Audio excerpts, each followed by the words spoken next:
They say he discovered America. But how do you discover a place where millions already lived? What Columbus did wasn't discovery. It was the ignition of an apocalypse. This is the untold story of how a sailor, chasing spice and gold, changed two continents forever by tearing one apart. In 1492, Spain was newly unified and hungry for power. The Moors had just been expelled from Granada, and Queen Isabella and King Ferdinand were ready to compete with Portugal for global dominance. But Portugal already controlled the East, Africa, India, and the spice trade. Christopher Columbus, a Genoese sailor, had a dangerous idea. What if he could reach Asia by sailing west across the Atlantic?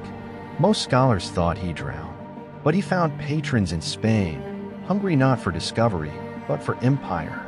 On October 12, 1492, after weeks of near mutiny, Columbus landed, not in India, but in the Bahamas. The people he met, the Taino, were generous, welcoming, and peaceful. In his journal, Columbus described them as naked, without weapons, and suitable for slavery. He planted the Spanish flag and claimed the land, not through treaty, but by force. Columbus returned to Spain in 1493 with stories of gold, land, and people ready to be ruled.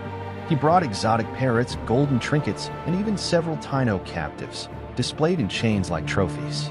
He promised the Spanish crown wealth beyond imagination, and they believed him. He was hailed as a hero, given titles, promised a percentage of all future wealth from the New World.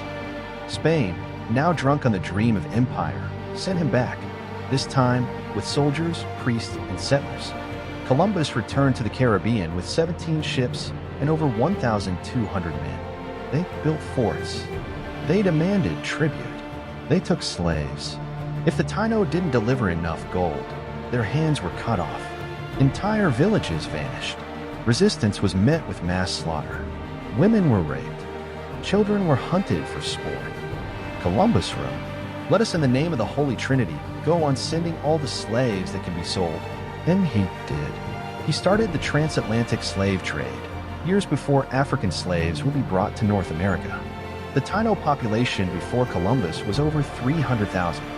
Within 50 years, less than 10,000 remained. Disease like smallpox and influenza wiped out entire islands.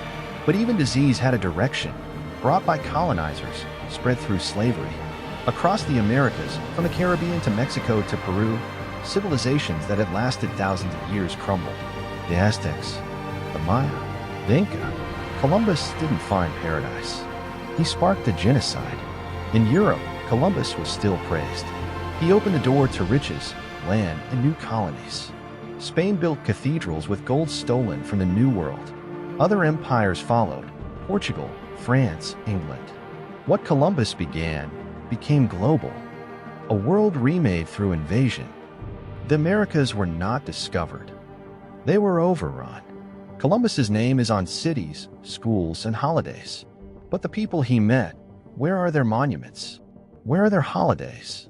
History isn't just what we remember. It's what we choose to forget. If this story moved you, let it stay with you. Comment below. I will remember the forgotten, and subscribe to Historica, because truth deserves a voice.